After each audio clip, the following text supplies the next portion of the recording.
Hello, and welcome to the Southern Miss Intramural Sports Volleyball Online Captains Meeting. The purpose of this meeting is to replace the in-person Captains Meeting that is typically held before the season starts.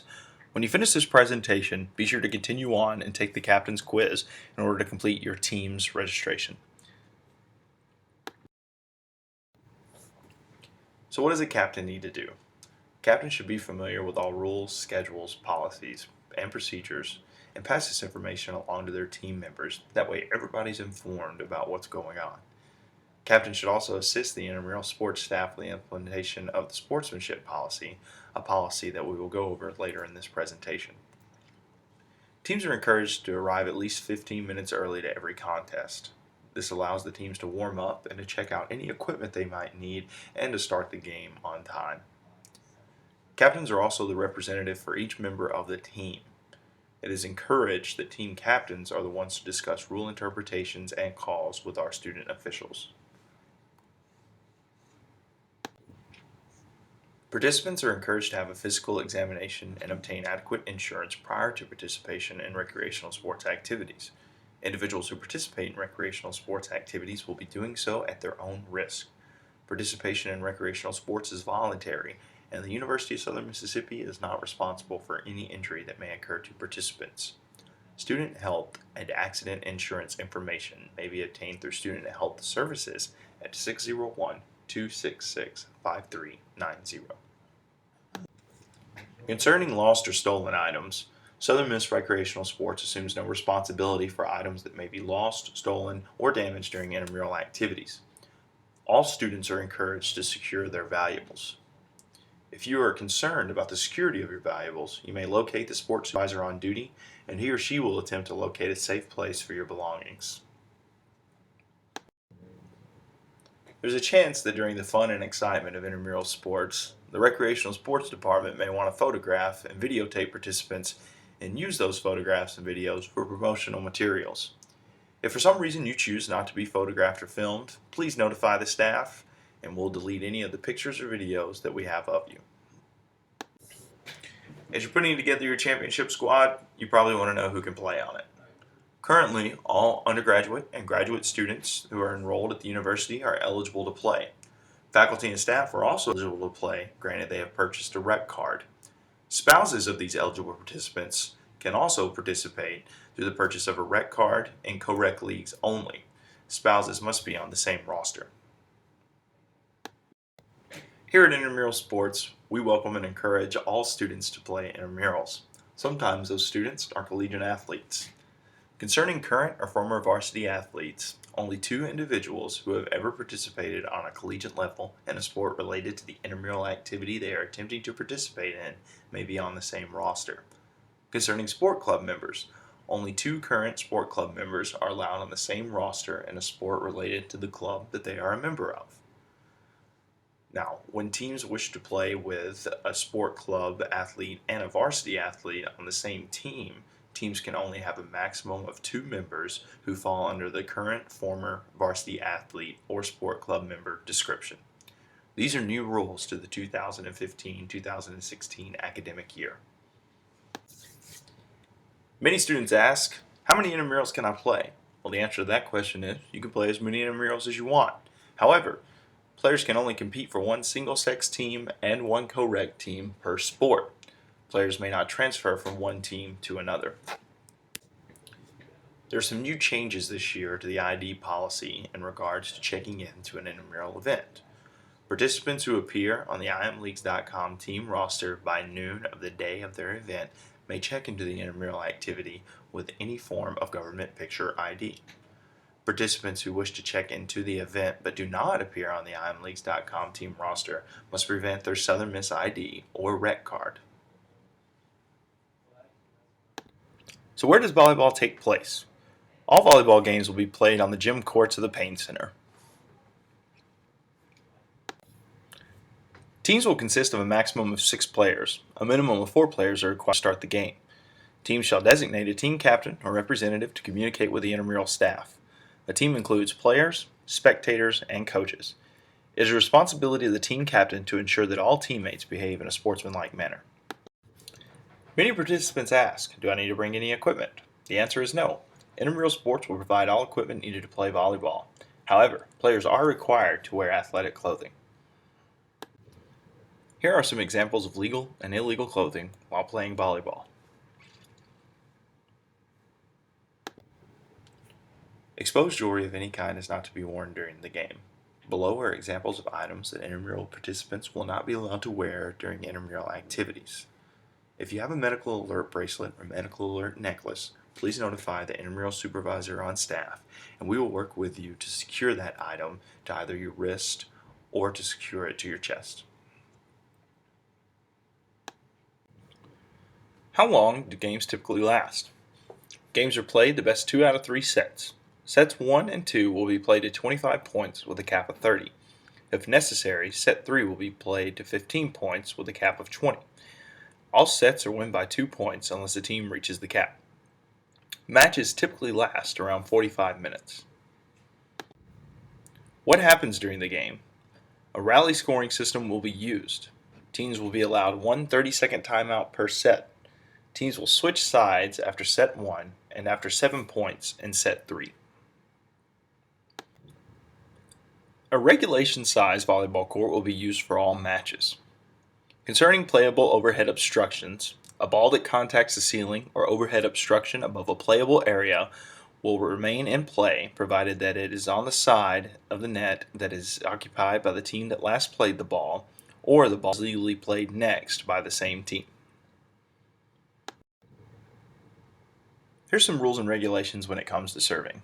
The server will be recognized as the player in the back right position. The ball must be served directly after the referee's whistle. The ball will be hit with one hand, fist, or arm while it is held or thrown by the server. All serves must be made behind the service line. The ball may hit the net provided that it continues onto the opponent's court.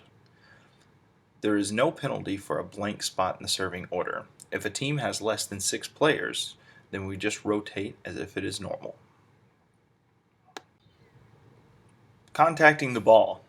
Teams are allowed 3 contacts per side during each possession. Players may not reach over the net and spike the ball if it is still on the opponent's side of the net. A player may step on the center line, but not over the line. A player may not contact the ball twice in succession. Blocking is the exception to this rule. A player participating in a block may make the next contact on the ball.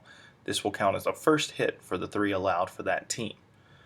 A contact is any touch of the ball by a player's body, excluding the player's loose hair. Legal contact. This is a touch of the ball by any part of the player's body which does not allow the ball to visibly come to rest or involve prolonged contact with the player's body. Example: if the ball bounces off the open palm of a player's hand but does not come to rest, it is considered a legal contact. Otherwise, it will be known as a carry or a lift. Simultaneous contact. Contact by teammates simultaneously. Any player may make the next hit. Here's some rules and regulations about net play. The ball may contact the net and play will continue. Players may not contact a ball that is completely on the opponent's side, except for a legal block. Net foul. Anytime a player contacts the net while the ball is live, it is a penalty. Blocking. Blocking a ball that is entirely on the opponent's side of the net is legal as long as the team has completed their attack, the team directs the ball towards the opponent's side, or the ball is falling near the net and no member of the attacking team could play the ball. A serve can never be blocked. The ball may be attacked as soon as it is partially over the net, except on a serve.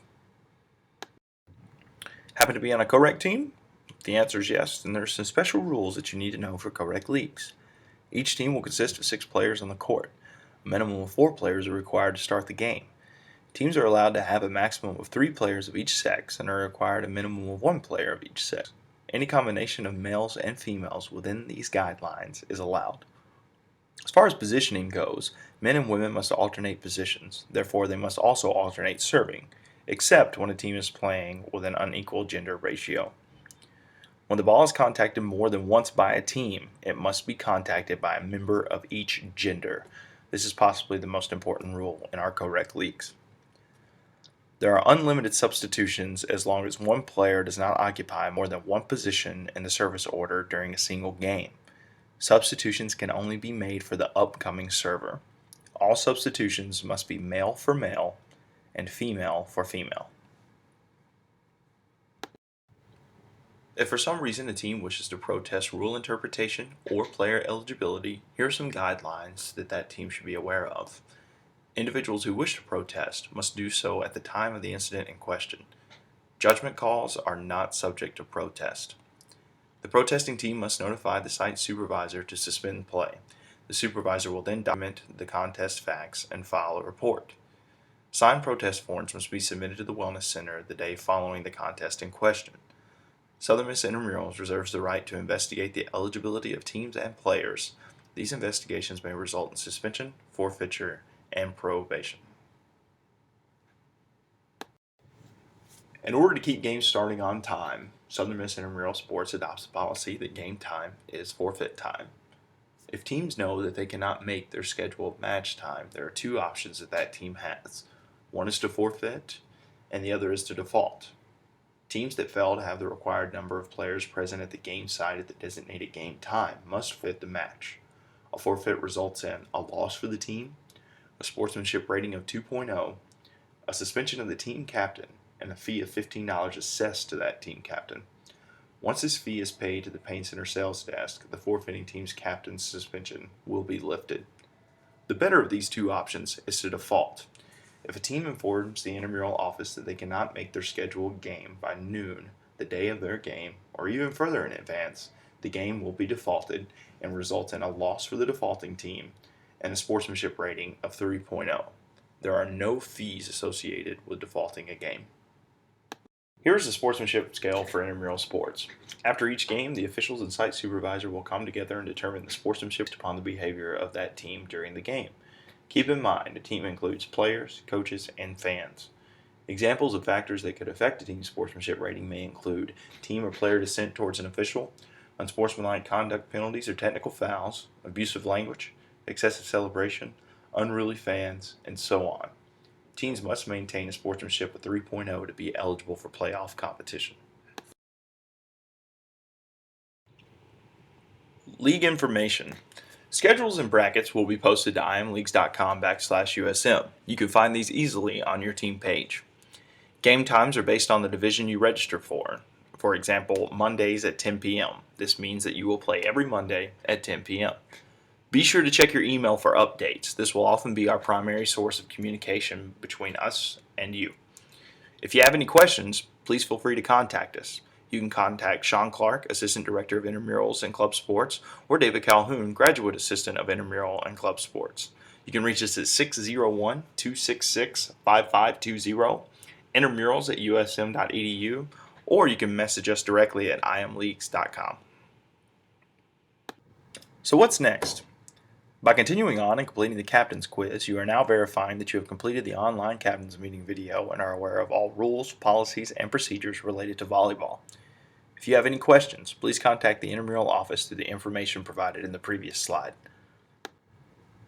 Thank you for viewing the Southern Miss Intramurals online volleyball captain's meeting. We wish you the best of luck in the upcoming season.